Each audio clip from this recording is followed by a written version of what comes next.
একটা কনফারেন্সে যোগ দিতে যাচ্ছি কাতার এয়ারলাইন্সে। মালয়েশিয়া থেকে দোহাতে নামলাম। দোহায় যখন আমার ট্রানজিট, তখন শুনতে পেলাম যে আল্লামা বিদায় নিয়েছেন।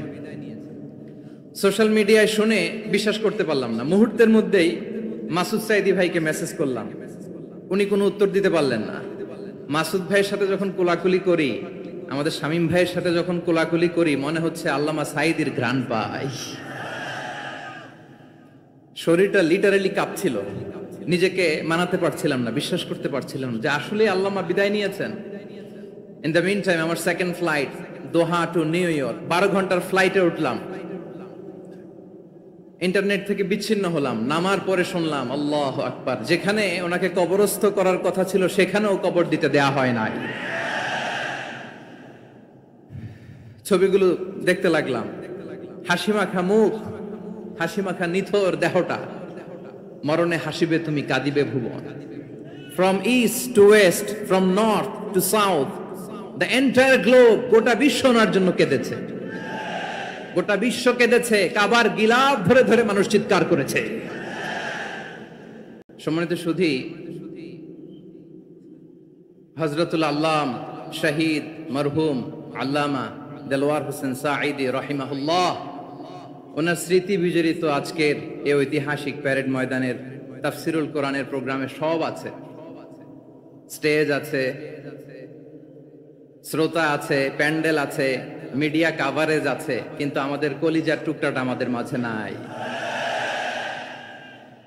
আজকের এই প্রোগ্রামে আলোচক হয়ে এই চেয়ারে আমি না বসে ওই শ্রোতাদের কাতারে বসে যদি আমাদের আল্লামার নুরানি চেহারার দিকে তাকিয়ে ওয়াজ শুনতে পারতাম, আমাদের হৃদয়টা ঠান্ডা হয়ে যেত,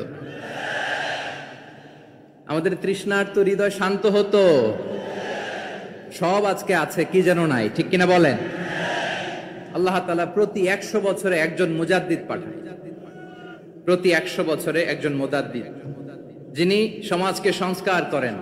আল্লামা দেলওয়ার হোসেন সাঈদী রাহিমাহুল্লাহ ছিলেন তেমন একজন মুজাদ্দিদ। চিৎকার করে বলেন ঠিক কিনা? উনি শিরক বিদআতের আস্তানাকে তছনছ করে দিয়েছেন, তাওহীদের বাণীকে সমুন্নত করেছেন, গণমানুষের কাছে তাফসিরুল কোরআনকে জনপ্রিয় করেছেন। আজীবন আজীবন তিনি ইসলামকে বিজয়ী শক্তি হিসেবে দেখার স্বপ্ন দেখতেন। এত প্রাঞ্জল ভাষা, এত চমৎকার আধুনিক প্রেজেন্টেশন, গণমানুষের কাছে কোরআনের তাফসিরকে এভাবে জনপ্রিয় করে তোলার মতো ব্যক্তিত্ব আল্লামা সাঈদী ছাড়া দ্বিতীয় কেউ এই বাংলার ভূখণ্ডে নাই। এই যে তাফসিরুল কোরআন, এই যে টার্মিনোলজি, এই টার্মটাই উনি আসলে জনপ্রিয় করেছেন। আমরা আগে জানতাম না যে এভাবে তাফসির করা যায়, এভাবে scientific indications of the Holi কোরআনকে মানুষের কাছে পেশ করা যায়, এভাবে এত জীবন ঘনিষ্ঠ করে, এত ইন্টারেক্টিভ করে কোরআনের কথাগুলো মানুষের কাছে উপস্থাপন করা যায়। উনি অন্যায়ের বিরুদ্ধে সবসময় সোচ্চার ছিলেন, প্রতিবাদী কণ্ঠস্বর ছিলেন। ওনার আলোচনা শুনলে দেহের রক্ত টকবক করে ফুটতে থাকতো। আল্লাহু আকবার, আল্লাহু আকবার, আল্লাহু আকবার। He was a strong mouthpiece of Islamic revivalism. Islamic জাগরণের স্ট্রং মাউথপিস ছিলেন আল্লামা সাঈদী রাহিমাহুল্লাহ। অনেক দোয়া পেয়েছেন, আমরা পড়েছি, এমন জীবন তুমি করিবে গঠন, মরণে হাসিবে তুমি কাঁদিবে ভুবন। গোটা বিশ্বকে তিনি কাঁদিয়েছেন। আল্লামা যখন ইন্তেকাল করলেন, আমি তখন মালয়েশিয়া থেকে যুক্তরাষ্ট্রে একটা কনফারেন্সে যোগ দিতে যাচ্ছি কাতার এয়ারলাইন্সে। মালয়েশিয়া থেকে দোহাতে নামলাম। দোহায় যখন আমার ট্রানজিট, তখন শুনতে পেলাম যে আল্লামা বিদায় নিয়েছেন। সোশ্যাল মিডিয়ায় শুনে বিশ্বাস করতে পারলাম না। মুহূর্তের মধ্যেই মাসুদ সাইদি ভাইকে মেসেজ করলাম, উনি কোনো উত্তর দিতে পারলেন না। মাসুদ ভাইয়ের সাথে যখন কোলাকুলি করি, আমাদের শামীম ভাইয়ের সাথে যখন কোলাকুলি করি, মনে হচ্ছে আল্লামা সাঈদীর ঘ্রাণ পাই। শরীরটা লিটারালি কাঁপছিল, নিজেকে মানাতে পারছিলাম না, বিশ্বাস করতে পারছিলাম না যে আসলে আল্লামা বিদায় নিয়েছেন। ইন দ্য মিন টাইম আমার সেকেন্ড ফ্লাইট দোহা টু নিউ ইয়র্ক, 12 ঘন্টার ফ্লাইটে উঠলাম। ইন্টারনেট থেকে বিচ্ছিন্ন হলাম। নামার পরে শুনলাম আল্লাহু আকবার, যেখানে ওনাকে কবরস্থ করার কথা ছিল সেখানেও কবর দিতে দেয়া হয় নাই। ছবিগুলো দেখতে লাগলাম, হাসিমাখা মুখ, হাসি মাখা নিথর দেহটা, মরণে হাসিবে তুমি কাঁদিবে ভুবন। From east to west, from north to south, the entire globe, গোটা বিশ্ব ওনার জন্য কেঁদেছে, গোটা বিশ্ব কেঁদেছে। কাবার গিলাফ ধরে ধরে মানুষ চিৎকার করেছে। এর চেয়ে শ্রেষ্ঠ মৃত্যুকার হতে পারে?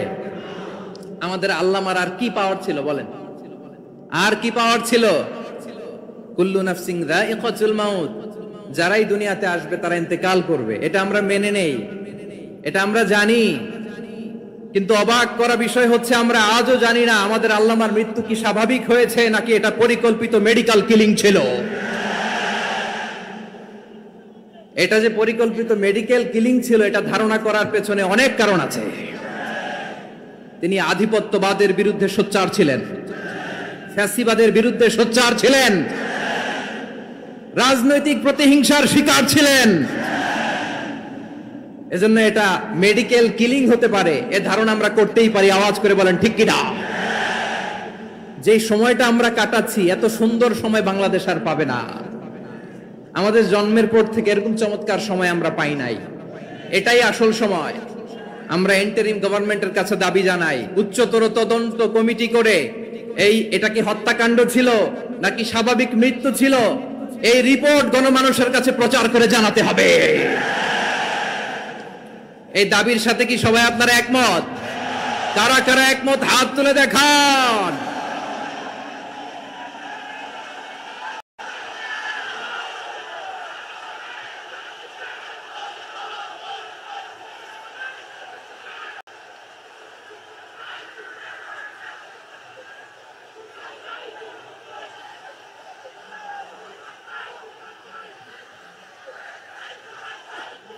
আমার প্রিয় ভাইয়েরা, প্রিয় চট্টলাবাসী, ভিডিওটি ভালো লাগলে লাইক, কমেন্ট, শেয়ার করবেন। এরকম আরো সুন্দর সুন্দর ভিডিও পেতে আমাদের চ্যানেলটা সাবস্ক্রাইব করে রাখবেন। ধন্যবাদ।